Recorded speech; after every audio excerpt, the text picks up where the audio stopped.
Dr. Trenhaile, thank you very much for taking the time to see us today, and really, really appreciate you coming in and talking with us today. Thank you, Bill.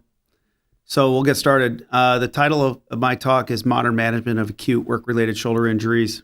And the purpose here is to help add some clarity to things that go on in the work environment with regards to a shoulder and how to best manage those things and make them turn out to the best outcome we can get.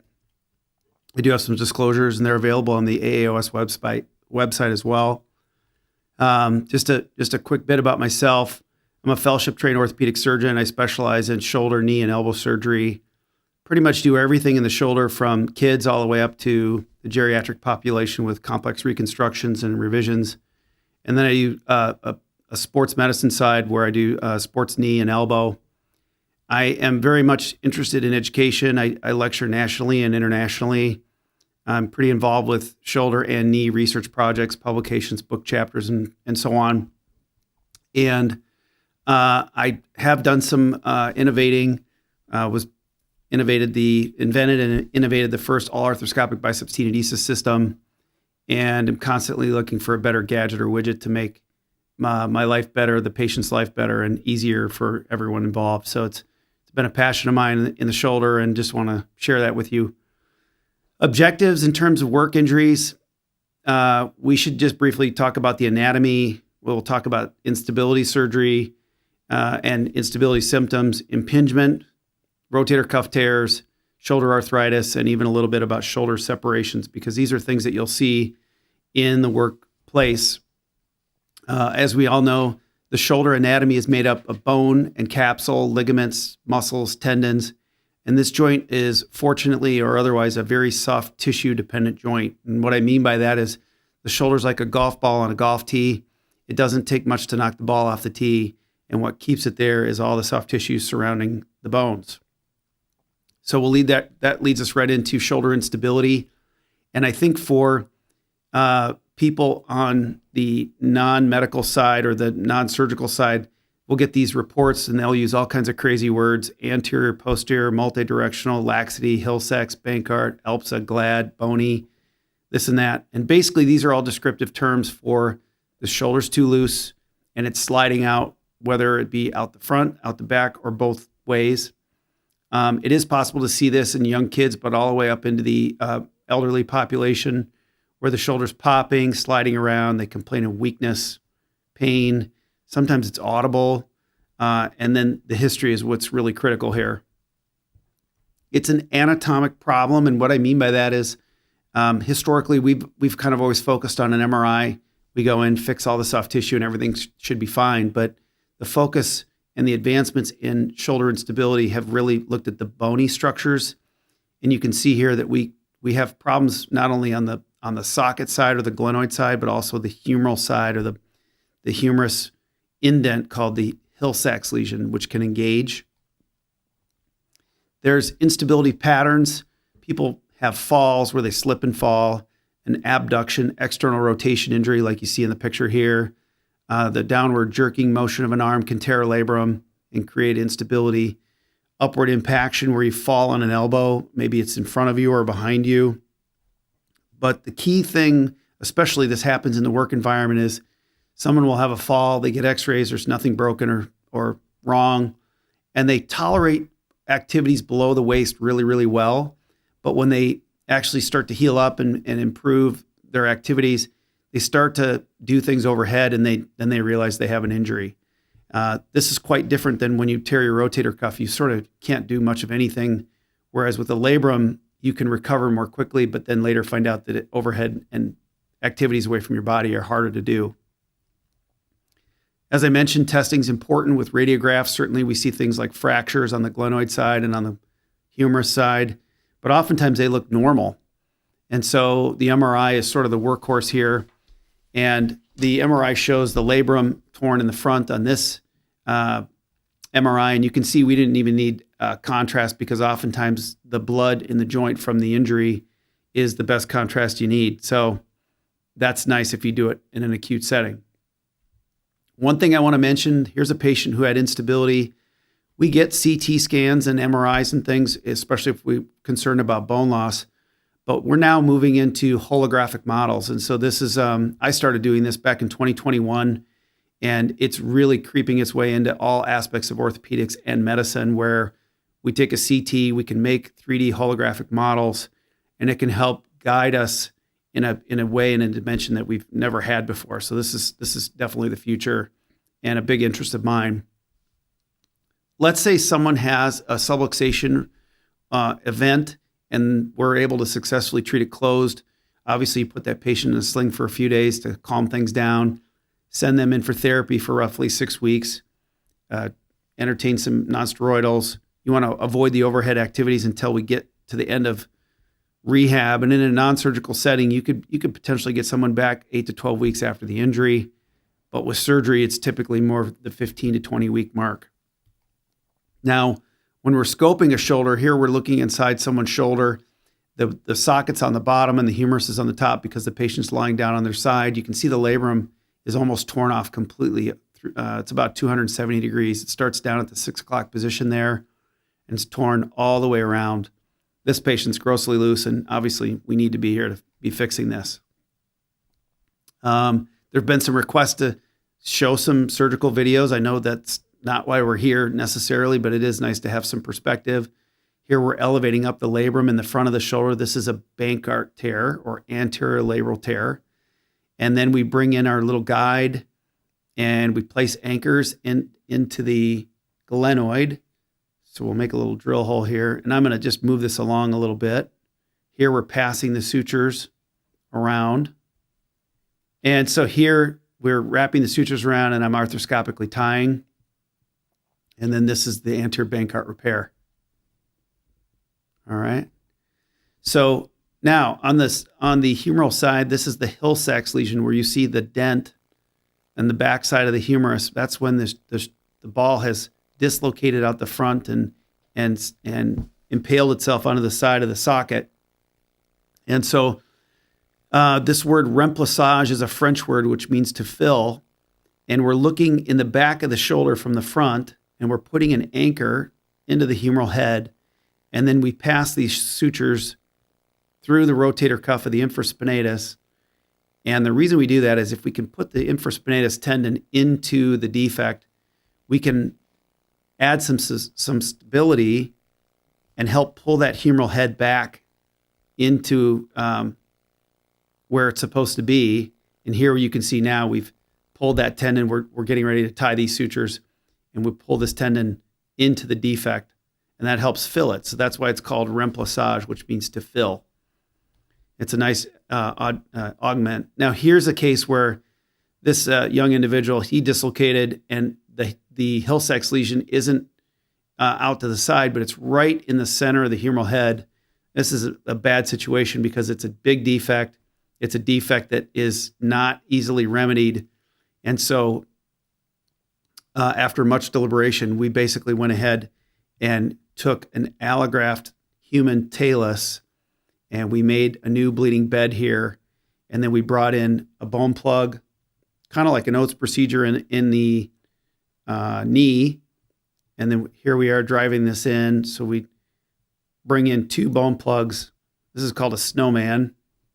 And there it is. So we've provided bone to fill the hole.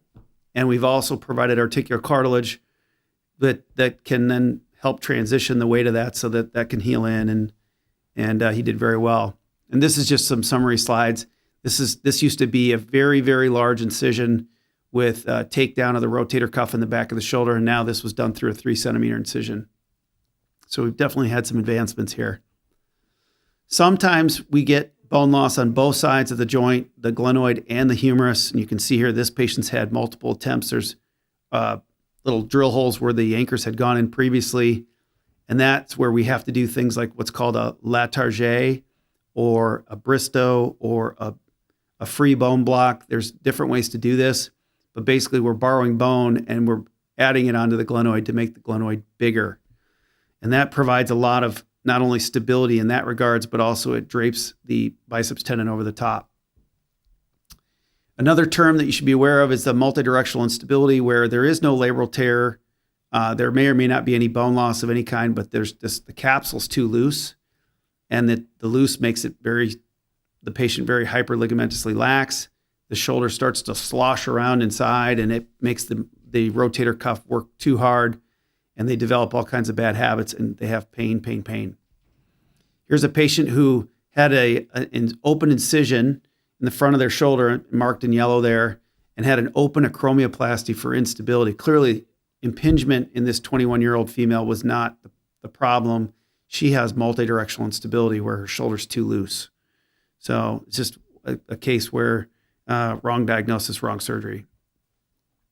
We hear a lot about the quote-unquote slap tear, and SLAP stands for superior labrum anterior to posterior.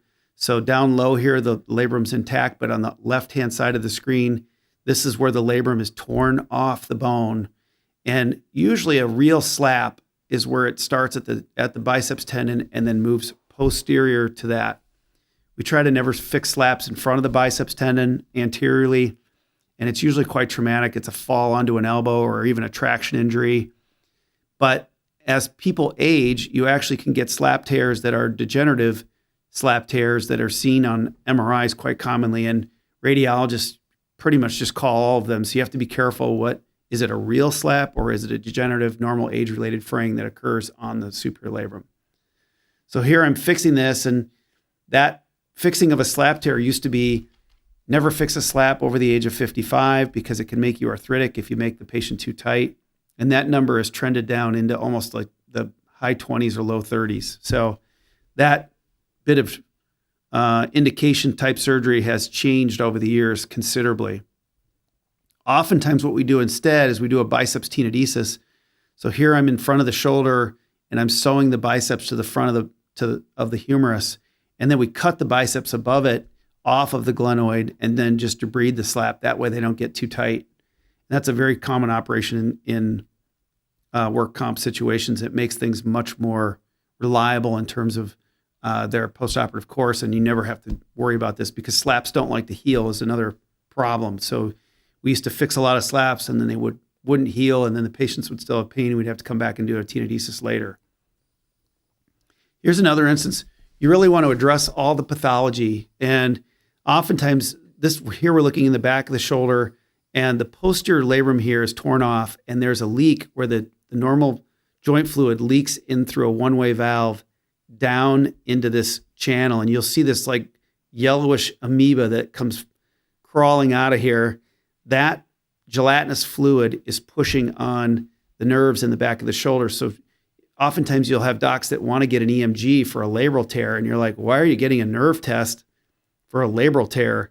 And the reason why is if there's an injury or there's compression on the nerve from the leaky paralabral cyst, you have to go get it out of there, decompress the suprascapular nerve, and then fix the labrum so that it doesn't leak again and put pressure on the nerves. So that's how that's done.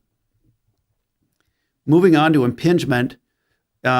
We talk a lot about impingement. It involves the humerus, the acromion, the bursal sac, and the rotator cuff. And you can see represented in this aqua bluish draping material here, that's the bursal sac. And the bursal sac sits below the acromion and on top of the rotator cuff.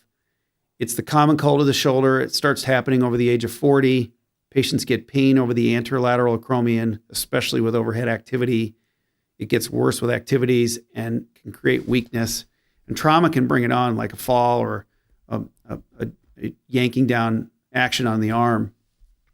So when you look at the side view of the acromion, you can see that the acromion on this particular patient's flat, and there's lots of room for that bursal sac to live in.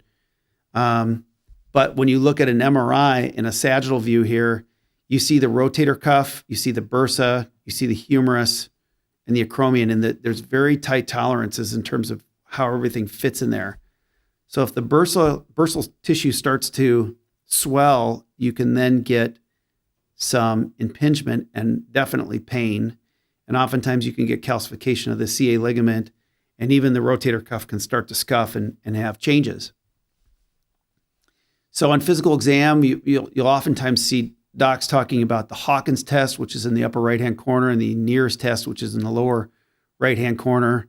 And this elicits pain. And there are some good diagnostic tests. You can actually put lidocaine into the subacromial space, wait 15 minutes, then do these 2 tests again. And if it gets better, you probably got impingement and not a rotator cuff tear, because everything is strong and there's no pain, because the lidocaine is eliminating the pain. It also has a positive predictive value for surgery for a subacromial decompression if you have a positive impingement test. So if you get better with a shot, surgery is probably going to work for you if it comes to that. The goal is to decrease the inflammation with nonsteroidals and corticosteroid injections. Physical therapy is the mainstay to keeping this from coming back. And 87% of patients get better at 3 months. And typically the big thing we want to do is avoid overhead activity in the first 6 weeks or so. And then we try to get people back at 6 to 12 weeks non-operatively. Now, I do want to mention this because there's been a huge push in our community to avoid doing subacromial decompressions. There was some data that came out that said that subacromial decompressions do nothing for the patient. They're not necessary, and there's no need to do them. And there's different ways to measure how much impingement someone may have. We used to think of the NEAR classification, or the actually Bigliani NEAR, and it was this hook on, you see the picture D, where it's the downsloping acromion from a side view. And really what we've learned now, starting back in 2013, Christian Gerber published this, and it's been talked about ever since. It's more of the lateral overhang of the shoulder, where when you bring your arm out to the side like this, is if you have a lot of acromion hanging over the edge, that's called the critical shoulder angle. And when that angle is over 35 degrees, it's directly correlated with a degenerative rotator cuff tear later in life. And so when someone has a shoulder surgery, particularly a rotator cuff surgery, we try to clear away that lateral edge so that it doesn't hit our repair and impede the healing of our rotator cuff. And also it diminishes the chance of having a cuff tear again later in life. And so when you do an acromioplasty, you also bring in a lot of healing from the bone marrow that's unroofed as well. So there's a lot of advantages to doing an acromioplasty still. And the critical shoulder angle is a nice guide for who should get it, who shouldn't. Here is an acromioplasty that I'm doing. You can see the hook, and then the second x-ray below it is the post-hook removal. You remove a lot of the substance P from the bursal fibers. And like I said, there's been a lot of talk about denying decompressions, but you can see the bony healing. This will bleed into your cuff repair and help it heal. So it's like local biology that you're introducing into the system. Rotator cuffs is the natural progression where we go next. And this is an extremely common thing that we talk about with shoulder injuries in the work environment. It can be a single traumatic event, or it can be an acute on chronic thing where it's like a repetitive microtrauma thing. Like I mentioned, impingement can really contribute to this as well. It's pain and weakness with overhead activities, pain at night, and as I mentioned, acute on chronic symptoms. There's numerous tests, and it's probably not important to really remember all these tests, but there's various ways to test each one of the 4 rotator cuff tendons. And we all know that MRI is the mainstay to determining what's wrong with the rotator cuff. In the upper right-hand side, you see the rotator cuff is inserting onto the bone perfectly.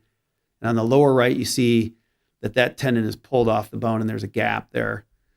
People who have profound weakness really should get an MRI right out of the gate. And people who are just minimally weak, it could very well just be impingement. And those folks, we try to do cortisone shots, physical therapy. And if it resolves, we can assume that they're better and get them back in 8 to 12 weeks without surgery.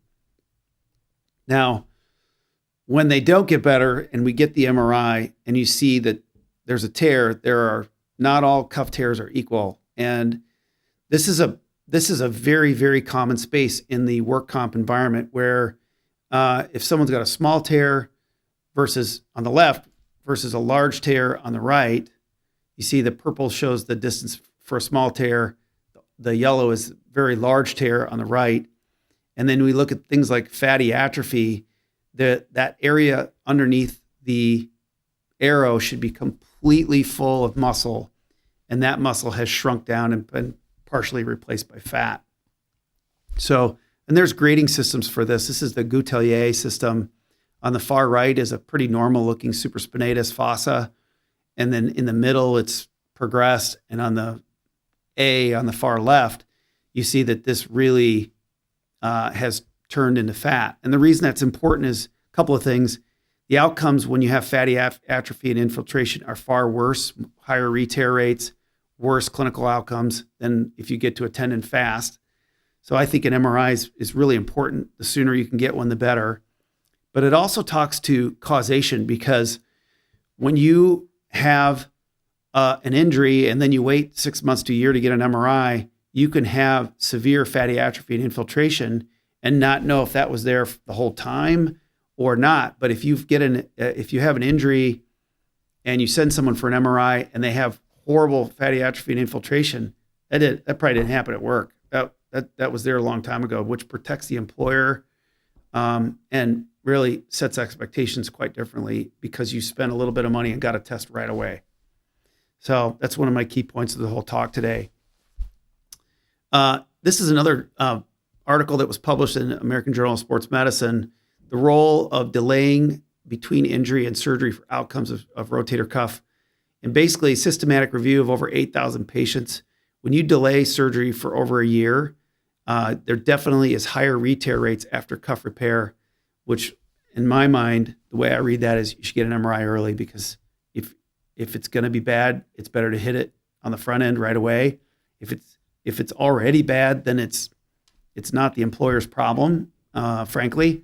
And if it's not bad, then you have good news for the patient, and you can set better expectations about moving along therapy and getting them back to work.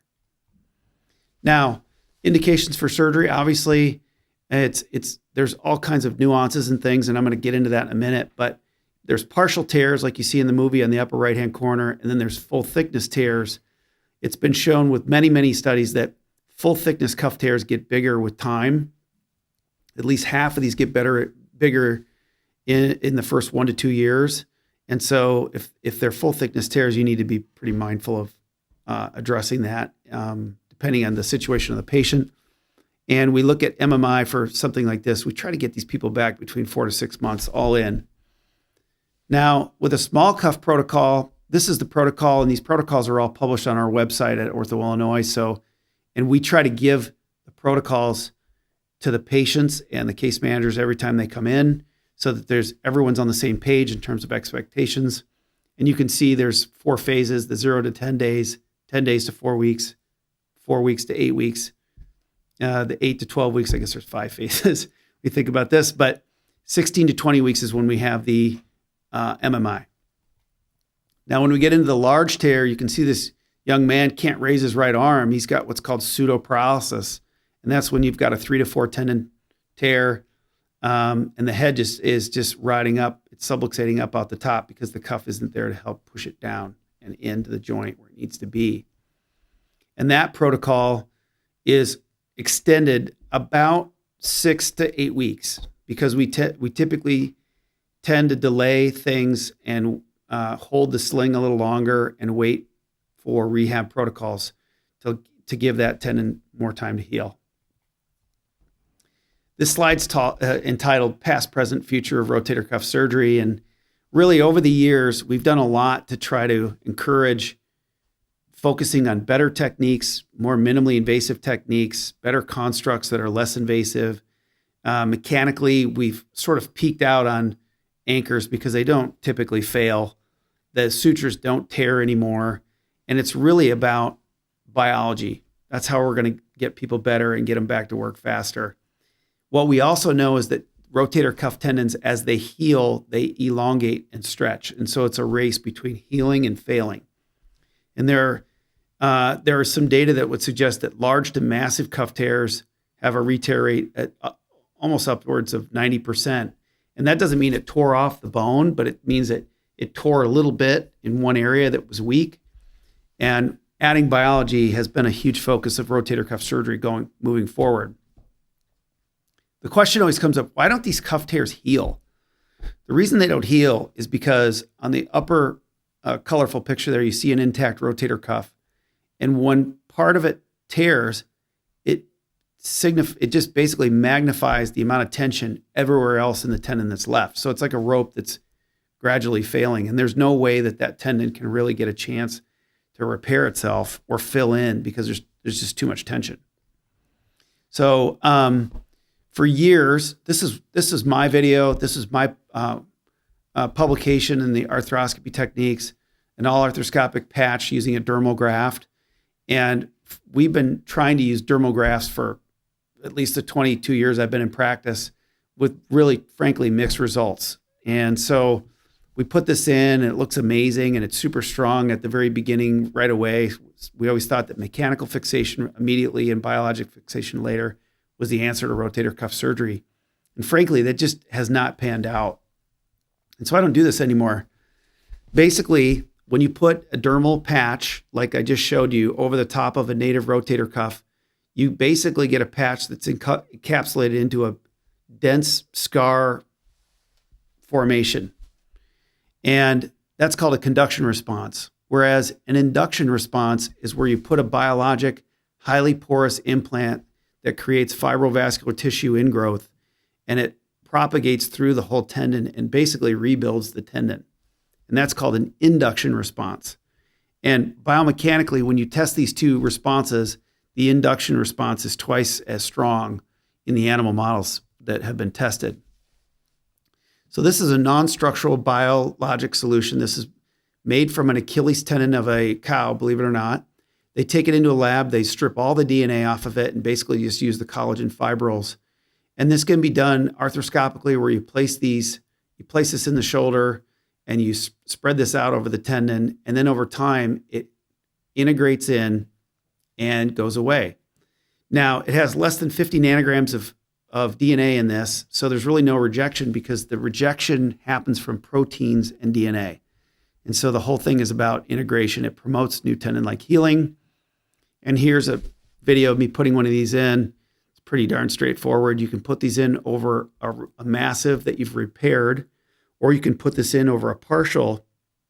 Back in the old days, we used to either ignore partial tears or we would cut into them and make them full tears and then repair them, which is 6 weeks in a sling and hope that it heals and so on and so forth. Well, in this particular case, we put these people in a sling for 2 weeks and get them out and get them moving right away. And you can see here that it's a pretty quick insertion. And this is what it looks like once we get it in there. And we basically just give it enough time to get adhered to the tendon, and then we get people into therapy immediately. This is a crazy busy slide, and I won't go through all of it, but back in 2016, partial thickness cuff tears started to be treated with this bioinductive implant, followed up by a couple of articles, 1 year and 2 year follow-ups by Ted Schlegel in shoulder and elbow. And then the last two articles, I actually am part of this. I've been published, I think, 5 or 6 times now with this particular implant. And we looked at partials in the big rebuild registry and basically found that not only are outcomes improved, but it's safe. There's no reactions to this. And then in another study at the bottom, Bushnell, we talked about 272 patients, and basically partial thickness cuff tears did much better than the takedown and repair in terms of recovery early on, which is a really nice application for the work comp environment. Here's some really super interesting data. When you do a bioinductive implant versus a takedown and repair of a cuff for partial tear, sling time, 10 days versus 42 days with the other surgery. Driving time, 13 days versus 21 days. Return to sedentary work, 11 days versus 60 days. Return to labor, 38.8 days versus 60 days. And this is like, modified duty, but still. And the big one, narcotic use. When people get the bioinductive implant, they don't hurt as much. We're not entirely sure why, but they hurt less, they drive sooner, they get off narcotics, they go to work sooner. This is a game changer, and the data just keeps mounting more and more and more. We've got another article submitted to JBJS or JSES that's coming out hopefully in the next 6 months. When we switch gears to the full thickness cuff tears, there's been lots of articles published as well, and I'm the article down in New Orleans, large to massive cuff tears with Regeniten, 96% healing, no adverse reactions. Again, our article, Brad Bushell published in 2021, medium to large cuff tears with Regeniten, 89% healing with a double row and excellent integration with the MRI. And then Ruaz Iban, he just presented his results last year at big meeting CESIC in Europe and is presenting again in Issachos. Medium to large cuff tears, 3% re-tear rate versus 22% in a control group without the Regeniten, and no difference in postoperative complications. What's interesting about this is that Dr. Iban set out to disprove this bioinductive implant. He was on the other side.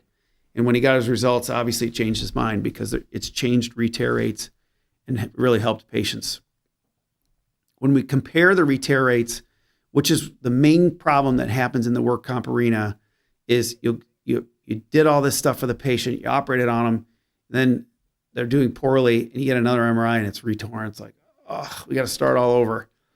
The Regeniten re-tear rates published are 3.5 to 11% versus this very large study, VIAT in 2022, looked at over, I believe it was like, I want to say over thousands of patients. I can't remember the number, but they looked at patients who had autograft biceps tendon or fascial augmentation, had a 27% re-tear rate. Allograft was almost 21%. So remember I said the acellular dermal matrix, the results varied quite a bit, and they did because this was pretty consistent with what we were getting for results back when we used the dermal allografts.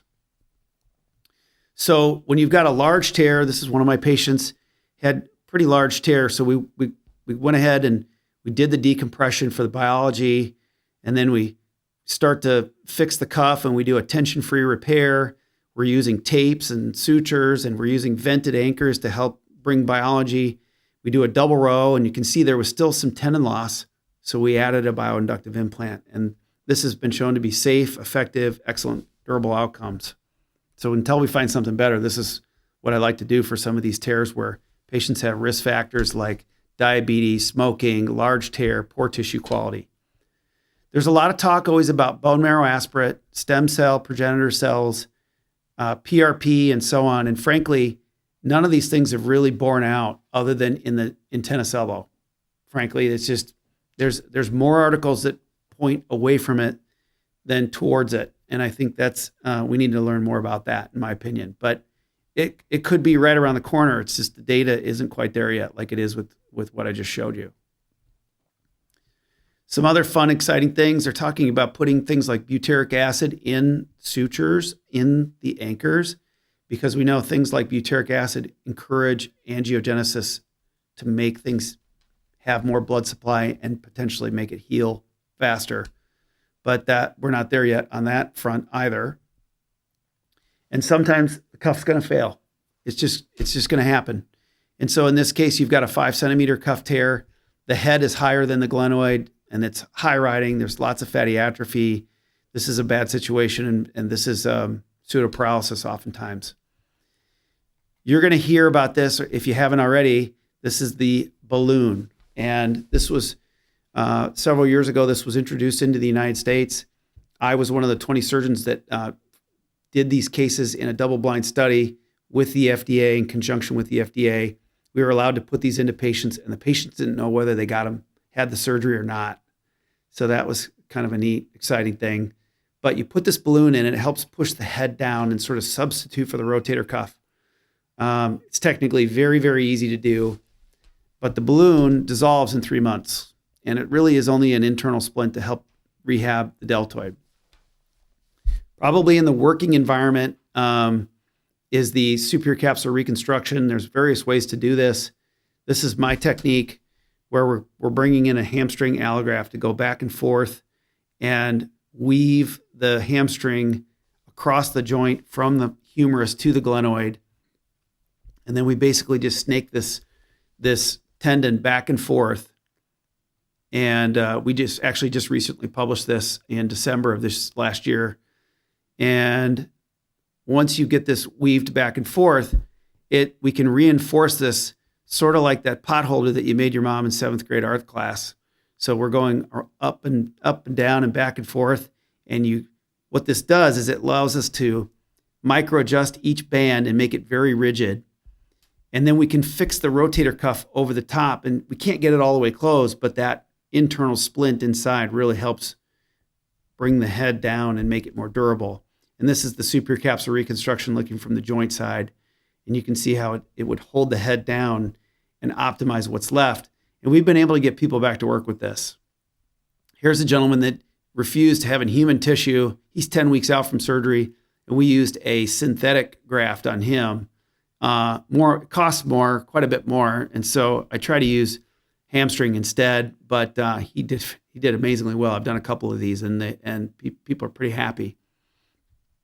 One other thing you're going to hear about is instead of doing an SCR for massive irreparable cuffs is a tendon transfer. And the lower trap transfer has become somewhat popular because it's an in-phase transfer where it works just like the infraspinatus. The problem is the rehab on this is like a year. It's a really long time to retrain the shoulder how to do this, despite it being an in-phase situation. So crazy slide. If I can fix the tear, I fix it, we're done. If it's iffy, which tendon is it? If it's the anterior cuff and there's a biceps tendon available, I'll use their patient's own biceps for an SCR. If not, I'll use the hamstring, like I just showed you. If it's the supra and infraspinatus and they're an older patient with low demand, then maybe we'll use the balloon because it's not that risky. You got to be over 65 years old to get the balloon, by the way, at least for indications by the FDA, or reverse. And the work comp patient here is over to the far right. You might want to move my picture, Bill. Fatty atrophy and infiltration. If there isn't, you can use the hamstring SCR. If there is, then maybe we do a biceps plus or minus the hamstring plus or minus this latissimus transfer.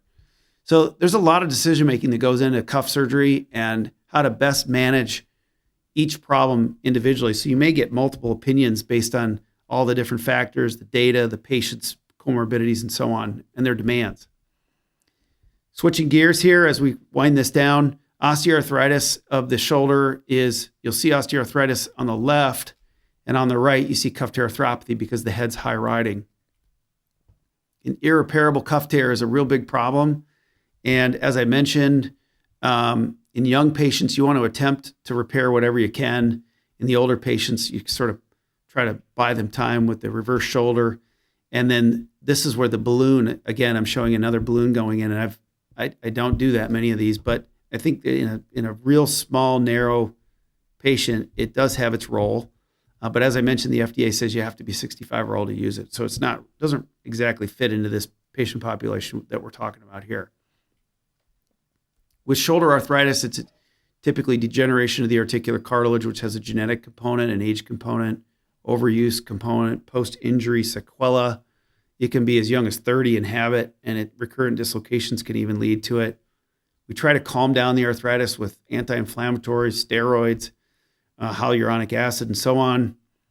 People always ask about therapy, and I tell them it's like taking a race car to the racetrack and driving it harder. Therapy tends to aggravate the shoulder that's arthritic already, especially the more arthritic it is. So there's a breaking point where physical therapy doesn't help you that much and maybe even hurts you. Surgical wise, if their patients are real young, we can do an arthroscopic debridement, and then you kind of move through from young to old, humeral head resurfacing, total shoulder, reverse total shoulder, and even some interpositional arthroplasties. In 2023, most of us, I think a lot of us would say that an anatomic total shoulder is better in terms of pain relief and range of motion than a hemiarthroplasty. And with non-cementing techniques, we can typically get away with that, even in the work comp environment to do so. Now, here is a case where we did a scope. This was a really young patient. We released the capsule, removed the debris, and try to improve the range of motion, which can help and really buy patients some time. But sometimes we've got to do a shoulder replacement, and people ask, what's the difference between a reverse and an anatomic? Well, on an anatomic total shoulder on the left, the ball goes where the ball goes and the socket goes where the socket goes. On a reverse, the two are flipped. So if that makes any sense, there they are in comparison. One thing I wanted to mention, there's a lot more big data going into what we do on the arthroplasty side of things. All the different companies have active intelligence platforms. And what I mean by that is there's one program out here that I use, and I have nothing to do with it other than it's called Predict Plus. It uses machine learning based on 15,000 prior patients, and it takes into consideration patients' range of motion, pain, the risks of an anatomic versus reverse, and they get a specialized printout based on the machine learning as to how much pain relief they're going to get, how much function they're going to get, what their risk factors. On this one, you can see 6.7% risk with an anatomic, 6.6% with a reverse, and it marches it out all the way to 7 years. The other thing is we're doing a lot more preoperative planning, and I can even do this right in front of the OR sink. We can do the surgery digitally before we ever touch the patient. And so here we're picking the implants, we're deciding on how much depth, inversion, and inclination we can take. Should we use an augment or not?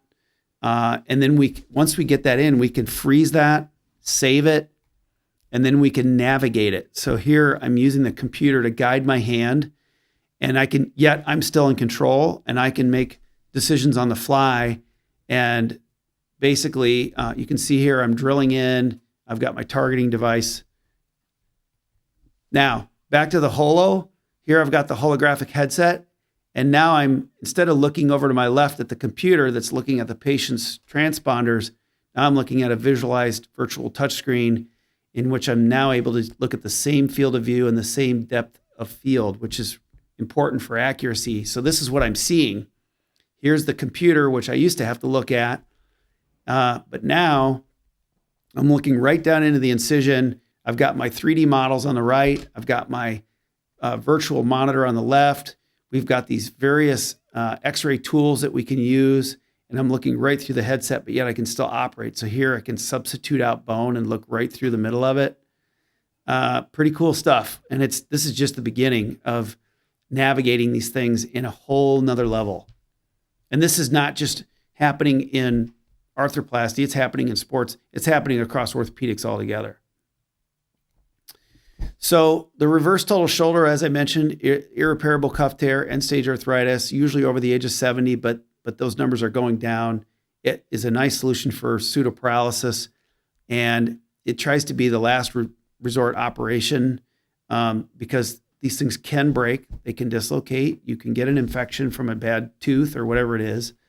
If you have to do a reverse and you're at the end, it's typically a sling anywhere between 4 to 6 weeks. We do some therapy with it. Early on, we tell people to avoid pushing out of a chair, but they typically get a 15-pound weight restriction from shoulder height and above forever. And that's just an unfortunate reality of a shoulder replacement. Final topic here, AC joints. We do see some of these, especially with more jobs that are out in an uncontrolled environment or falls from a height or whatever. That's where the clavicle pops up and the shoulder kind of droops down. And this is a technique my technique I published back in 2015.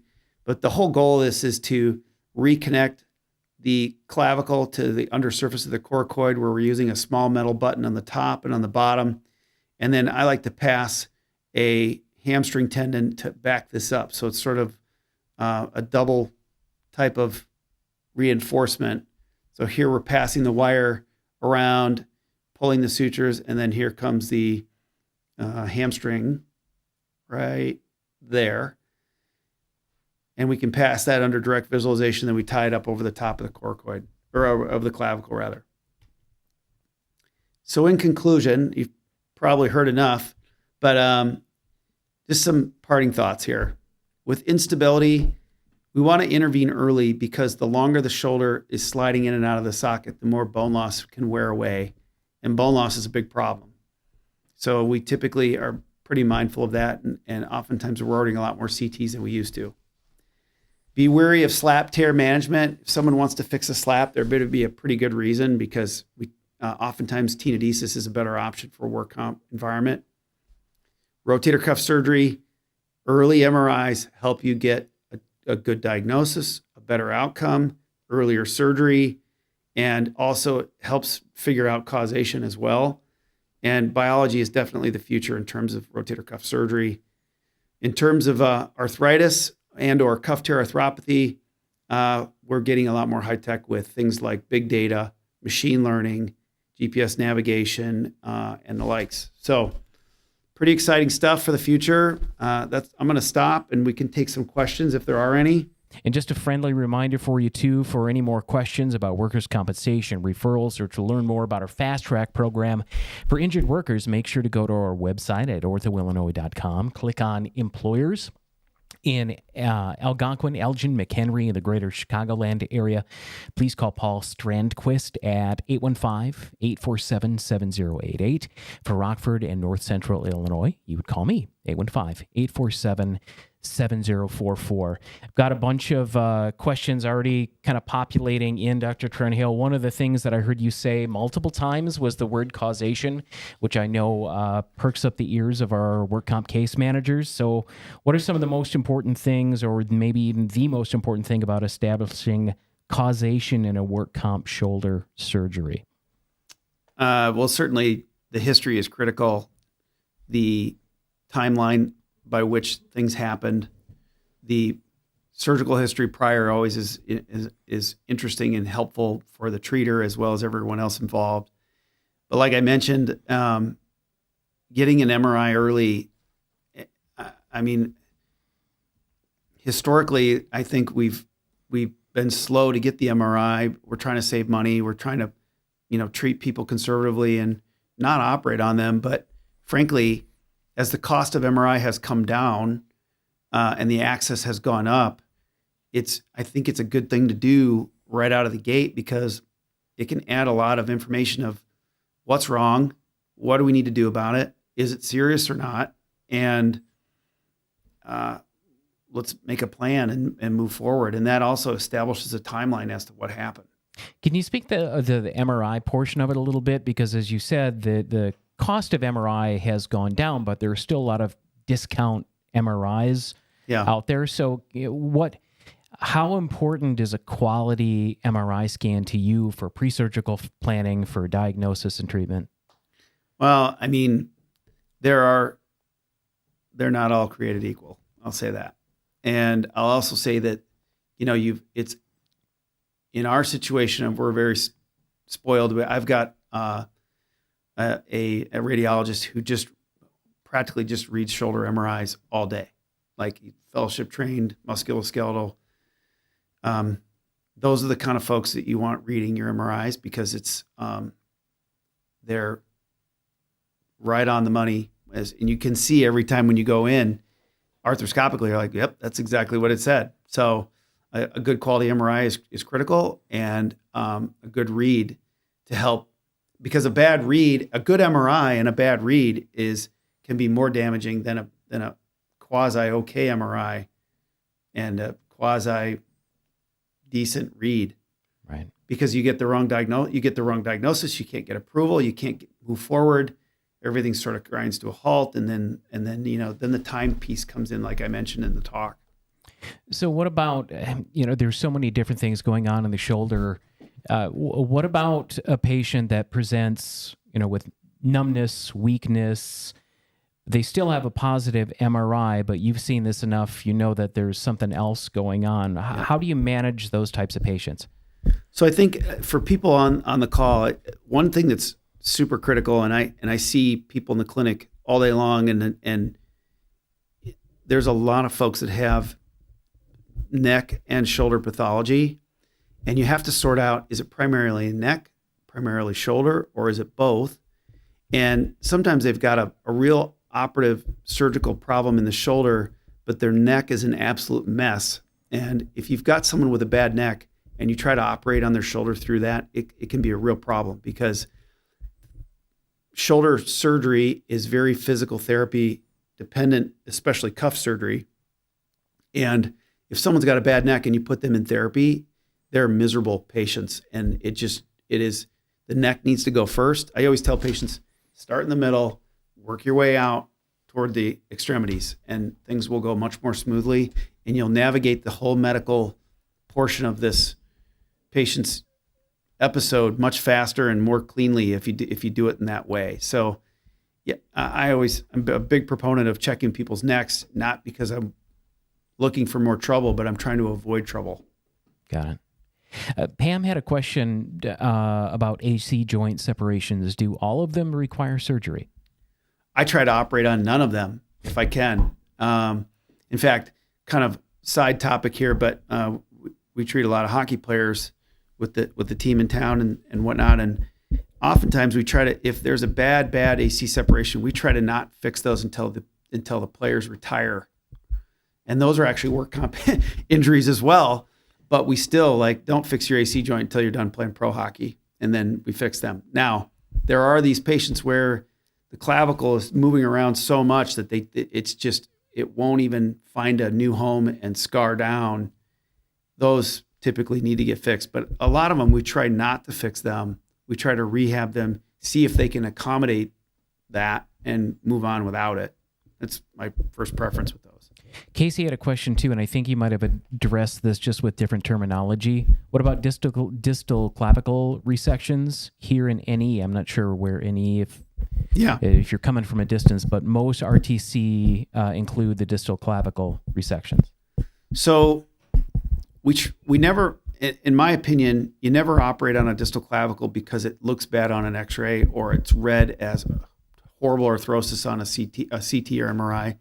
You operate on it because it hurts, or the other reason is it's impinging on the cuff. And sometimes the undersurface of the coracoid or of the AC joint is the spurs are so far down, it's actually wearing a hole in the rotator cuff beneath it as it passes underneath. So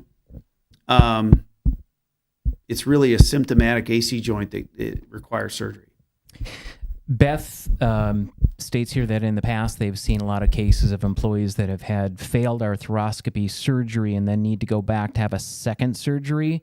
How do you see that improving in the future? Or I know that's going to vary patient to patient and is kind of related to a lot of the new techniques you talked about, but how do you see that changing?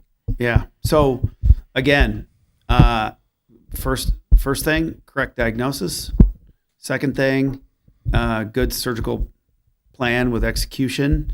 Third thing, very clear plan as to how to execute after surgery in terms of when to start therapy, how much therapy to do, how quickly do you advance them with their work restrictions, and if you go too fast, you could tear, say, a rotator cuff apart. And if you go too slow, they could get horrifically stiff. There's always it's an art form, right? There's a fine line between too much and too little and just right. And then when to add other things that are needed, like biology. Yeah. I know we've got a busy clinic to get back to in 4 minutes. Not that I'm counting, but we've got a lot of stuff going on this afternoon. Last question I'd like to ask you is, again, with the team that we've got on the call today, very interested in knowing what you think the most reliable way to get patients back to work after work comp shoulder surgery. The big thing I like to do is before you ever operate on them, explain to them how it's going to go afterwards. And what I mean by that is this is what to expect.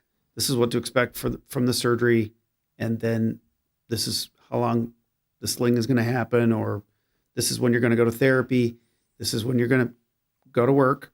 This is when you're going to begin the work at this level, and so on. And just, expectations will go a long way in terms of counseling people. And once they know that's coming, I think they feel like they can do it. They have the confidence to execute it. And we try to even communicate that on our records to all parties involved. So they sort of have an idea, like, this is the surgery that's planned and this is what it's going to look like afterwards. And this is what our expectations are to get them back all the way. Got it. Again, thank you very much for your time, Dr. Trenhaile. I know you've got a busy clinic to get back to. No problem. We did not get to all the questions, but I also respect everyone's time, so we're going to try and get to those. If you have anything else that comes up afterwards, or as you're watching the YouTube video of this afterwards, please go ahead and email me, billc@orthoillinois.com. I can work with Dr. Trenhaile and get those answers back to you, get you two in connection afterwards. So again, thank you so much for your time, and I hope everyone has a great day today. Thanks for listening. You bet. Thanks, everybody.